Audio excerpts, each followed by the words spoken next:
What's going on, everybody? Hope you're all having a fantastic day today. Now, very quickly, I just want to let you guys know that today we're going to be live streaming a game called World War III, which is pretty much like Battlefield. It's going to be coming out on PC and console, completely free to play.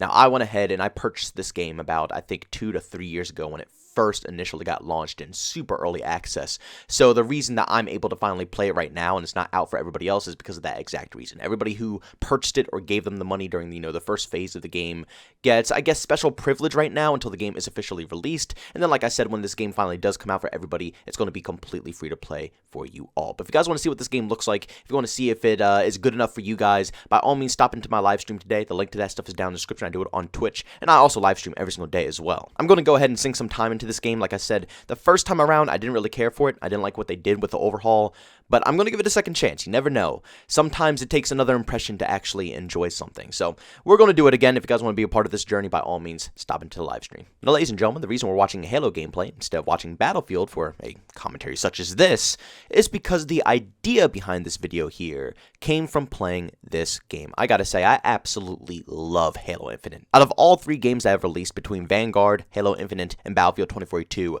this is by far one of the smoothest launches I've ever seen in an extremely long time, and it puts Vanguard and Battlefield 2042 to absolute shame, especially since this game is free to play. That's right, if you have an Xbox or PC, anything that's made by Microsoft, you can go ahead and download Halo Infinite multiplayer for free. Now, the campaign you do have to pay for, obviously, but you can't go wrong with anything free, man. It's a complete multiplayer experience.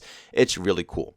But the biggest problem of this game that's pretty much still going around the internet till this day is how the progression system works in Halo Infinite. It's all challenge-based, and also it's capped at a certain amount of challenges. So you do have weekly challenges that will last you a while, but once you deplete all those challenges, if you're a very hardcore Halo fan and you play this game a lot, you don't get any more challenges, which means you can't touch the battle pass whatsoever. You're stopped in time if you're a hardcore Halo fan, and I can understand why that's so infuriating. Now, my biggest concern is what if this system is going to come over to Battlefield 2042? I know, we have no news about the microtransaction system coming into this game or any information, but that's what scares me the most. We have never seen a seasonal battle pass system when it comes to any Battlefield game before. This is going to be the first time ever in the history of Battlefield. So we don't know how EA is going to manage this. And in knowing how EA is with their games, especially Star Wars Battlefront, anybody in the whole community that has played this game knows exactly what I'm talking about. EA is very bad with microtransactions. Honestly, sometimes I think they are worse than Activision, because Activision can kind of get away with what they do from time to time, especially with their loot box system, but EA got literally shoved into the dirt. It was really bad and insane how the community reacted to the whole microtransaction system, and I'm glad we're able to get that fixed, but that doesn't mean EA is done with what they're doing here. Seeing all the news that's been released recently, I mean, you could just simply go back and watch my past 2, 3, 4 Battlefield videos.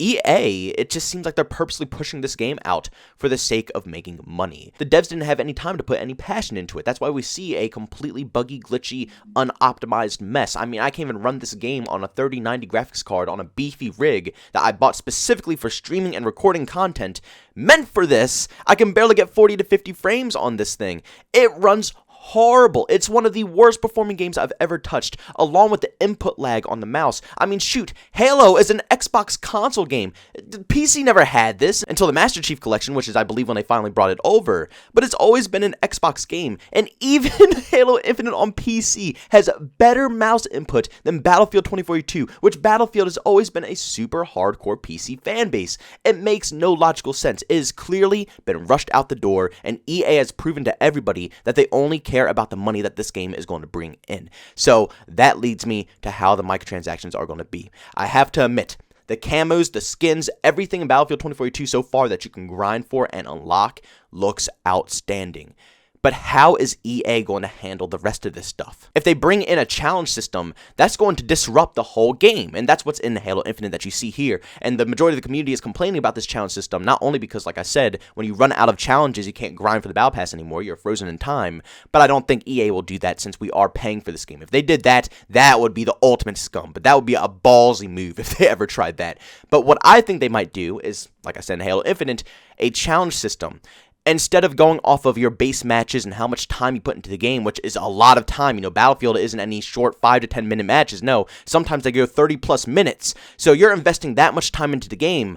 I'm worried that instead of going based off of the time that you put into the game, they're going to go based off of challenges, simple little challenges, and that's about it. So you can invest 30 plus minutes into a match, and if you only complete one challenge out of all of them, you'll get like 50 XP, which will give you no progression, which means you'll never complete the battle pass. Because yeah, it might be better if the matches are like 5-10 minutes, and you get 50 XP every once in a while, and you can cycle through them really quickly. But people get tired after 1 to 2 Battlefield matches. You know, content creators and streamers like myself, yeah, I can grind out multiple hours of Battlefield, no problem, you know what I'm saying? But for the average person who works their ass off, nobody's trying to game that long. You know, people want to hop on for a couple of games, kick back, unwind, and then go the hell to bed. You know what I'm saying? So to have a battle pass system built around challenges instead of playtime and score would just make the battle pass impossible to complete with the typical length of a Battlefield lobby. And on top of that, just like Halo, Battlefield is a very team-based oriented game. Maybe not as much as Halo. You know, Halo's very super competitive. Even in casual matches, it is hyper competitive. Usually you don't really hop on Halo if you just want to kick back, unless you want to go to like big team battle or play some,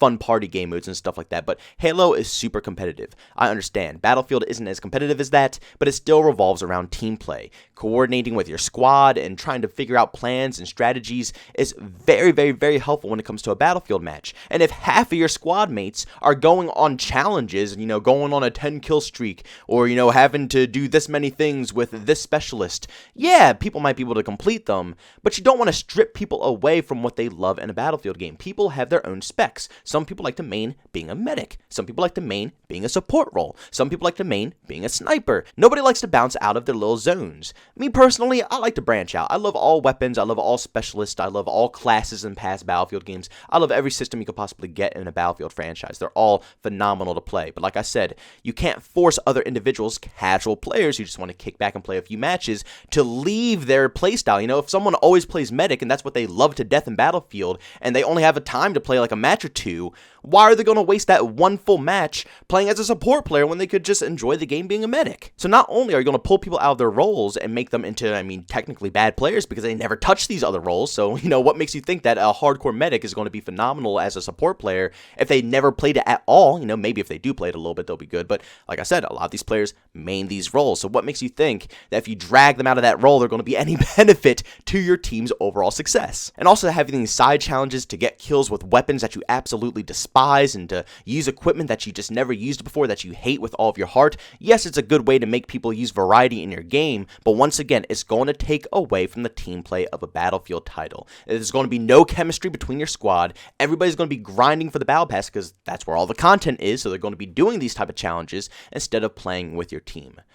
Please, EA, avoid this path. It's not confirmed it's going to be like this, but seeing how greedy EA is, I truly want to push them past them. I truly think, and I feel a lot of other Battlefield fans will think the same way, that the point system is the best way to allow people to grind your battle pass. Obviously, you'll buy into the battle pass, probably $10, but the way that you get each tier is by progressing through levels by yourself, just playing the game, getting XP, or doing well in the game, performing extra good, extra kills, extra OBJ, extra score equals more tiers. I think that would be the best method because that would encourage people to actually play Battlefield. Instead of branching out and doing these tiny challenges on the side, they'll want to play OBJ to get extra points. They'll want to give meds because they get extra points. They'll want to give ammo because they get extra points. They'll want to ride around in squad cars and not drive them solo because they get extra points. They'll want to play Battlefield how it's supposed to be played because if they do, they're rewarded with extra stuff in the battle pass compared to those who don't, who are going to be at the bottom of the leaderboard, who will get barely any XP towards the battle pass. It will only benefit the progress of Battlefield 2042 and make people play it how it's supposed to be played. And honestly, at the end of the day, I think the overall Battlefield community would love that. But ladies and gentlemen, let me know all your opinions down in the comment section. I really do enjoy reading each and every one of them. And also don't forget, like I said earlier in the video, in the very beginning, I will be streaming World War 3 today on live stream. So if you guys want to see what that game is all about, and if maybe you want to download it in the near future and give it a shot, then by all means, check out the live stream. The link to that stuff is always down in the description. Like I always say, I stream every single day. So if you guys want to be a part of that family, by all means, check it out. But ladies and gentlemen, thanks so much for checking out this video. If you enjoyed it, make sure to leave a like, bums, I hate it, leave a dislike. Also, if you're brand new and enjoy the content, don't forget to subscribe and hit that notification button. Also, want to chat with me, there's 2 ways to do so. I have Twitter and Discord, both of those are down in the description. And as I just said, if you want to catch me live stream, link to that stuff is down in the description as well. But guys, thanks so much for checking out this video, and I'll see you on the next one. Peace out.